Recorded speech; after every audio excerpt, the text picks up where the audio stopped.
Welcome to our YouTube channel. आज हम बात करेंगे सेट की। हिंदी में समुच्चय भी कहते हैं। तो समुच्चय होता क्या है, सबसे पहले वो समझ लेंगे। तो कई नामों को, कई तत्वों को, कई राशियों को, कई वस्तुओं को एक साथ एक ग्रुप में लिख देना। ठीक है, मतलब एक पर्टिकुलर उनका एक कोई ग्रुप या समूह बना देते हैं जो, ठीक है, उसको क्या कहते हैं, सेट या समुच्चय। ठीक है, हिंदी में समुच्चय बोलते हैं, इंग्लिश में सेट बोलते हैं। अगर हम इसकी परिभाषा की बात करेंगे, ठीक है, ये तो नॉर्मली अगर हम बोल देंगे किसी को, मगर अब सब जब परिभाषा लिखने की बात आएगी तो परिभाषा को क्या कहेंगे, तो वस्तुओं के सुपरिभाषित संग्रह को। ठीक है, जैसे हमने बताया कि इकट्ठा कर देते हैं एक चीज़ को। ठीक है, कई सारी वस्तुओं को एक साथ इकट्ठा कर देने में तो क्या कहलाता है, वो एक समुच्चय को लिखते किस प्रकार से ऐसे।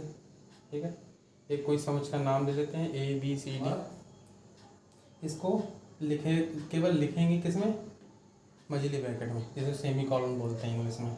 ठीक है, तो समुच्चय जो है वो केवल सेमी कॉलन में ही लिखा जाता है। ठीक है, इस बात का ध्यान रखना। और समुच्चय के अंदर जो अवयव होते हैं वो कॉमा में लिखे जाते हैं सारे। ठीक है, इसके बाद अब अवयव भी कैसे, ठीक है, कि समुच्चय के अवयवों को उनके कुछ ना कुछ जो उनकी प्रॉपर्टीज, मतलब कि समुच्चय के अंदर जो अवयव आप लिखेंगे एक समुच्चय के अंदर, ठीक है, वो सारे के सारे में कोई ना कोई एक समानता जरूर होनी चाहिए। ठीक है, जैसे आप अगर संख्याओं का लिख रहे हैं समुच्चय, संख्याओं के ही होनी चाहिए। ठीक है, जैसे संख्याओं में भी सम का है, या और अक्षरों का लिख रहे हैं तो आप अक्षरों का ही लिखेंगे केवल। इसके बाद फिर आता है समुच्चय की विधियाँ। ठीक है, समुच्चय की विधियाँ, मतलब जो लिखने की विधियाँ होती हैं। ठीक है, तो सबसे पहले इसमें आती है सारणी विधि, प्रचलित विधि है समुच्चय लिखने की, ये सबसे ज़्यादा प्रचलित विधि है। ठीक है, इसे इंग्लिश में रोस्टर विधि भी कहते हैं, रोस्टर मेथड। ठीक है, रोस्टर मेथड, कई बुक्स में रोस्टर विधि करके लिखा होता है। ठीक है, कई बुक्स में ये रोस्टर विधि करके लिखा होता है। इसमें क्या होता है, रोस्टर विधि में होता क्या है, या सारणी विधि। ठीक है, इंग्लिश में बोलेंगे तो रोस्टर विधि, हिंदी में बोलेंगे तो सारणी विधि। इसमें होता क्या है, इसमें सभी अवयव जो हैं वो एक सेमी कॉलन यानी कि मझली ब्रैकेट के अंदर कॉमा लगाकर लिख देते हैं। ठीक है, इसमें नंबर 2 पे इसमें विधि आती है नियम विधि या समुच्चय निर्माण विधि। ठीक है, इसे इंग्लिश में बोलते हैं रूल मेथड या सेट बिल्डर मेथड। ठीक है, सेट बिल्डर। इसमें क्या होता है, इसमें सभी अवयवों को, इस मेथड में सभी अवयवों को पूरा ना लिखकर उनकी जो एक प्रॉपर्टी होती है कॉमन, मतलब उनका एक गुणधर्म जो होता है कॉमन, सिर्फ उसका ही नाम लिख देते हैं। जैसे अगर हम सम संख्याओं का, विषम संख्याओं का सेट लिख रहे हैं, तो अगर हम इस विधि से लिखेंगे, किससे, सारणी विधि से अगर लिखेंगे तो हमें पूरा लिखना पड़ेगा। ठीक है, लेकिन हम इस विधि से लिखेंगे, किससे, नियम विधि से, तो हमें पूरा नहीं लिखना है, उसमें सिर्फ इतना लिख देना है। जैसे कोई सेट का नाम दे देना हमें, एस एक्स वाई जेड, कुछ भी लिख सकते हैं इसमें। ठीक है, उसे लिखेंगे एक्स, अनुपात का निशान लगा देंगे, इसको सचदैट बोलते हैं, एक्स सचदैट, एक्स सम संख्या है, मतलब सभी जो सम संख्याओं का, ये सभी, तो क्या हो जाएगा, सम संख्याओं का समुच्चय। ठीक है, अब इसके बाद इसमें आती हैं समुच्चय के प्रकार। सबसे पहला सेट कौन सा होगा, आपका रिक्त समुच्चय। ठीक है, सबसे पहला कौन सा समुच्चय होगा, सेट या इम्पटी सेट भी बोलते हैं इंग्लिश में। ठीक है, इसमें क्या होता है, इसमें आपका कोई भी अवयव नहीं होता है, इसको फाई से या ब्रैकेट में, मतलब वही मझली ब्रैकेट के अंदर, सेमी कॉलन के अंदर क्या करते हैं, फाई लगाकर दिखा देते हैं। ठीक है, इसमें क्या होता है, इसमें कोई भी अवयव नहीं हुआ। जैसे अगर पूछा जाए कि पृथ्वी पर 500 साल जिंदा रहने वाला कोई व्यक्ति, ठीक है, तो शायद 500 साल रहने वाला कोई इंसान तो हो नहीं सकता। हाँ, कोई जानवर हो सकता है, जैसे कछुआ है, वो 300 साढ़े 300 साल तक वो जिंदा रहता है। ठीक है, तो वो हो सकता है, लेकिन कोई व्यक्ति 500 साल जिंदा अभी तो प्रेजेंट में आंकड़ों के हिसाब से कोई व्यक्ति नहीं जिंदा है। ठीक है, इसके बाद इसके बहुत सारे एग्जाम्पल, मतलब इसके एग्जाम्पल जो रिक्त समुच्चय के हैं कि मतलब ऐसी कोई चीज़ जो होगी नहीं। ठीक है, वो सब क्या होते हैं रिक्त समुच्चय में। एकल समुच्चय, इसमें क्या होता है, इसको इंग्लिश में बोलते हैं सिंगलेशन सेट। ठीक है, सिंगलेशन सेट, तो आप सॉरी इग्नोर कीजिए। ठीक है, बट अभी इसको समझते हैं जिनमें एक अवयव हुआ कम से कम। एकल नाम से ही दिख रहा है, रिक्त खाली हुआ, ठीक है। एकल नाम से, एकल मतलब क्या, सिंगल, ठीक है। तो जिसमें कोई एक ही अवयव हुआ केवल, तो उसे क्या बोलेंगे, सिंगल सेट। जैसे a बराबर 2, ठीक है।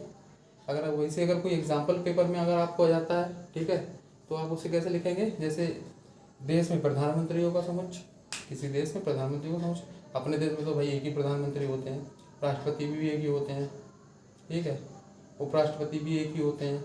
तो किसी देश में प्रधानमंत्रियों का समुच्चय, जैसे विद्यालय में प्रधानाचार्यों का समुच्चय, प्रधानाचार्य एक ही होते हैं, उप प्रधानाचार्य भी बन सकते हैं, 2 लोग बन सकते हैं, 3 लोग भी बन सकते हैं, ठीक है। जैसे अपने प्रदेश में, उत्तर प्रदेश में 2 उप मुख्यमंत्री हैं इस टाइम, ठीक है। अभी प्रेजेंट में मुख्यमंत्री तो एक ही हैं, ठीक है। तो ऐसे समुच्चय को जो केवल एक को बात करें, ठीक है, उनको क्या बोलते हैं, एकल समुच्चय, ठीक है। इसके बाद आता है परिमित सीमित समुच्चय भी बोलते हैं, ठीक है, परिमित या सीमित समुच्चय। तो परिमित समुच्चय क्या होता है, इसे बोलते हैं फाइनाइट सेट। इसमें क्या है, फाइनाइट माइनस क्या होता है, निश्चित, जिसमें अवयवों की संख्या निश्चित होगी, तो वो क्या होगा, फाइनाइट सेट बोलेंगे उसे, ठीक है। तो जैसे अब इसकी पहचान क्या होती है, इसमें आपका जो अवयव होंगे इनके आगे कॉमा डैश करके आगे तक नहीं लगा होगा, ठीक है। वो क्या होंगे, निश्चित संख्या में लिखे होंगे, ठीक है। या ऐसे आएगा, अगर एग्जाम्पल में वैसे आता है तो एग्जाम्पल ऐसे आते हैं कि 5 सम संख्याओं का समुच्चय या प्रथम 10 प्राकृतिक संख्याओं का समुच्चय, ठीक है। तो इस प्रकार से इसका होता है अपरिमित समुच्चय। अपरिमित समुच्चय क्या होता है, इसमें समुच्चय में अवयवों की संख्या निश्चित नहीं होती है। अगर इसको लिखते हैं तो आगे डैश डैश कर देते हैं, ऐसे लिखेंगे कॉमा करके अवयव, ठीक है। अवयव तो जानते ही, मतलब जो समुच्चय, अभी बताया कि जो समुच्चय के अंदर जो संख्याएं या जो भी राशियां जो भी आप लिखते हैं, ठीक है, नाम लिखेंगे, ठीक है, तो वो सब क्या होंगे, समुच्चय के अवयव कहलाते हैं, ठीक है। तो ये जो अवयव होते हैं इनको अवयव के आगे डैश डैश लगा देते हैं अपरिमित समुच्चय में, ठीक है। अब जैसे आपसे कह दिया जाएगा सभी संख्याओं का समुच्चय, ठीक है, तो संख्याएं तो बहुत सारी, स्टार्ट तो आप तो जिस तरह से करेंगे, लेकिन उनकी लिमिट तो कुछ है ही नहीं, लिमिट तो वो आगे तक जल्दी चली जाएंगी, ठीक है। अब इसके बाद इम्पोर्टेंट वाला थोड़ा आपका उप समुच्चय, और इसके आगे अभी आने वाले हैं जो समुच्चय, वो बहुत ज़्यादा एग्जाम के पर्पज से बहुत ज़्यादा इंपॉर्टेंट है। ये उप समुच्चय सब सेट, ये क्या होता है, ठीक है। तो जैसे आपके पास 2 सेट हैं, ठीक है, 2 क्या है, समुच्चय लिखे हुए हैं, ठीक है।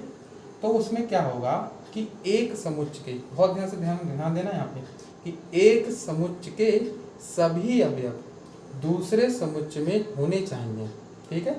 जैसे हमने यहाँ पे एक एग्जांपल लिया है, ठीक है, 2 4 6, ठीक है, 2 4 6, और यहाँ पे दूसरे सेट में लिखा है 1 3 2 4 6 7, ठीक है। तो इसके जो जितने अवयव हैं वो दूसरे में हैं, ठीक है। तो इसको हम क्या लिखते हैं, इसको देखो लिखने के लिए निशान का प्रयोग करते हैं, उल्टा यू, मतलब लेटा हुआ यू, और नीचे से वो लगा देते हैं एक नीचे से बराबर वाला जो साइन होता है उसका आधा, मतलब वही डंडा लगा देते हैं उसके नीचे। तो इसको बोलते हैं ए सबसेट बी, ठीक है, यानी कि ए जो है वो बी का उप समुच्चय या सबसेट है, ठीक है। अब इसके आगे इसमें आता है उचित उप समुच्चय, ठीक है। तो उसके अभी इसके बाद उप समुच्चय, उचित उप समुच्चय के बाद इसमें अभी अंतर समुच्चय है, आगे बहुत सी चीजें हैं, ठीक है, वो भी अभी समझेंगे। लेकिन उससे पहले हमारा एक क्वेश्चन आ जाएगा, ठीक है। कभी कभी छोटा सा एक नंबर में एग्जाम्पल आगे में तो आने की बहुत चांस रहती है 1 नंबर में। और एक चीज़ बताओ, तो एक ये जो कॉमन देख सकते हैं ना कि ये उन चैप्टर्स में से है, ये उन चैप्टर्स में से है कि जो सभी में लगभग कॉमन ही होता है, ठीक है। अभी ये थर्ड सेमेस्टर में है, बट इसका question last year 4th same में भी आ गया था, ठीक है। तो आप सेकंड से थर्ड में, सेकंड थर्ड फोर्थ आप मान लीजिए किसी में भी ये क्वेश्चन आ सकता है। फर्स्ट में आने का चांस कम रहता है, लेकिन हाँ हो सकता है वहाँ भी कुछ भूल। तो ये एक तरह से एक कॉमन टॉपिक है, ठीक है। तो ऐसा जरूरी नहीं कि आएगा नहीं, ठीक है। तो अब हम सीखते हैं कि उप समुच्चय, जैसे कोई एक समुच्चय दे रखा है तो उसके उप समुच्चय किस प्रकार लिखते हैं, ठीक है। तो अब ये हमारा एक क्वेश्चन है x = 2 4 6, ठीक है, इसके उपसमुच्चय में लिखना है। ठीक है, तो सबसे पहले अगर किसी को उपसमुच्चय लिखते हैं तो एक लिखा जाता है इसमें रिक्त समुच्चय। ठीक है, इसे क्या जिसको हम इंग्लिश में नल साइड बोलते हैं। ठीक है, तो सबसे पहले तो आप रिक्त समुच्चय लिखेंगे, उसको किससे लिखते हैं, फाई से। ठीक है, तो फर्स्ट वाला तो आप लिखेंगे इसमें फाई, नंबर 1 पे इसमें लिखेंगे फाई। सेकंड नंबर पे इसमें लिखा जाता है ये जितने इसमें अवयव दे रखे हैं। ठीक है, जो भी अवयव इसमें दे रखे हैं, किसमें, इस सेट में जो भी अवयव दे रखे हैं सबको कॉमा में लिख देंगे 2। ठीक है, अलग अलग सेमी कॉलन, मतलब वही जो ब्रैकेट जो लगी हुई है इसी ब्रैकेट अलग अलग करके इनको लिख देंगे कॉमा में। ठीक है, ठीक है। तीसरे नंबर पे, ठीक है, वैसे तो इनको एक साथ लाइन में लिखते हैं लेकिन अभी थोड़ा लिखना सिखा रहे हैं। ठीक है, वैसे तो इनको सबको एक लाइन में लिखा जाता है बाद में। तीसरे नंबर पे जो थर्ड स्टेप में आप जो काम करेंगे इसमें, वो क्या काम करते हैं कि इनको पहले दूसरे ऐसे लिखेंगे। अब मछली ब्रैकेट के अंदर, ठीक है, पहला दूसरा लिखेंगे। ठीक है, 3 अवयव दे रखे हैं तो पहला दूसरा लिख लेंगे। इसके बाद क्या लिखेंगे, दूसरा और तीसरा वाला लिख लेंगे। ठीक है, दूसरा और तीसरा वाला, और लास्ट में आप तीसरा वाला और पहला वाला लिख लेंगे। ठीक है, ये ऐसे भी लिख सकते हैं और 2 6 करके भी इसको लिख सकते हैं। ठीक है, तो और लास्ट में जो 4th नंबर पे क्या होगा, फिर से वही आपका आ जाएगा। ठीक, जो था पहले। ठीक, अब इसके अगर उपसमुच्चय अगर एक लाइन में लिखना चाहें तो ऐसे लिखेंगे, पहला 5 में आप, या इसको ऐसे भी लिख सकते हैं यहाँ वही ब्रैकेट लगा के। ठीक है, तो ब्रैकेट लगा के भी लिख सकते हैं पहला वाला। ठीक है, फिर इसके बाद लिखेंगे 1 2 4 6। ठीक है, सेकंड वाले में ये लाइन में ले आ जाएंगे 2 4 6 2 4 4 6 6 2। ठीक है, और लास्ट में यही वाले आ जाएंगे 2 4 2 6 2 4 6। ठीक है, लास्ट में 2 4 6। ठीक है, इसके बाद अब इसमें आता है उचित उपसमुच्चय। वो क्या होता है, ठीक है, लास्ट में आपका आता है उचित उपसमुच्चय। उचित उपसमुच्चय होता क्या है, उपसमुच्चय में क्या होता है, एक अवयव, एक समुच्चय के अवयव दूसरे में सभी होने चाहिए। लेकिन उचित उपसमुच्चय में होता है कि एक समुच्चय का दूसरे समुच्चय में कम से कम एक अवयव उपस्थित होना चाहिए। ठीक, कम से कम, एटलीस्ट, सभी नहीं होंगे लेकिन कम से कम एक अवयव अगर दूसरे में है उपस्थित तो वो उसका क्या कहलाता है, तो उचित उपसमुच्चय को समझते हैं। ठीक है, उचित उपसमुच्चय को समझेंगे ठीक से। तो मैंने अभी बताया था कि कम से कम एटलीस्ट एक अवयव दूसरे में होना चाहिए, सभी नहीं है तो कम से कम एक अवयव तो होना ही चाहिए। अगर कोई नहीं है तब तो वो ना उपसमुच्चय होगा ना उचित उपसमुच्चय होगा, कुछ भी नहीं होगा। ठीक है, तो वो उसमें कोई रिलेशन नहीं होगा। तो इनमें रिलेशन मतलब उचित, इसको इंग्लिश में बोलते हैं प्रॉपर सबसेट। ठीक है, उचित उपसमुच्चय को इंग्लिश में क्या बोलते हैं, प्रॉपर सबसेट। ठीक है, तो जैसे आपका एक सेट है, ठीक है, A बराबर 1 2 5 7। ठीक है, दूसरा आपका है B बराबर 5 और 3 5 8 10। ठीक है, 3 5 8 10। ठीक है, तो इसमें देखो केवल 5 इसमें है, 5 इसमें है, दोनों में 5 5 1, केवल एक अवयव मिल रहा है। तो ये क्या हो जाएगा, A B का उचित उपसमुच्चय। इसको लिखते किस प्रकार है, देखो उपसमुच्चय जो होता है, उपसमुच्चय उसको क्या लिखते हैं, ऐसे करके, नीचे यहाँ पर एक ये डंडा आ जाता है। ठीक है, लेटा हुआ बार लगा देते हैं। ठीक, लेकिन ऐसे करके लिखते हैं। लेकिन प्रॉपर सबसेट में कुछ नहीं करना, बस इसको हटा देना यहाँ से, जो हो गया इसका प्रॉपर सबसेट का निशान। ठीक है, और प्रॉपर सबसेट नहीं होगा तो कैसे, ऐसे कट कर देंगे ऐसे ही, मतलब जो कोई नहीं होते, इक्वल नहीं हो, कुछ नहीं हो तो नहीं, अगर नहीं होते तो ऐसे कट कर देते हैं उसको। ठीक है, तो अब इसको लिखेंगे A प्रॉपर सबसेट B। ठीक है, यानी कि A B का उचित। बाद इसमें आपके अंतर समुच्चय है, और उसके बाद फिर वही संघ समुच्चय, यूनियन, फिर सर्वनिष्ठ, इंटरसेक्शन। पार्ट में इतना ही रखते हैं, आगे पार्ट में हम इन सब के बारे में समझेंगे।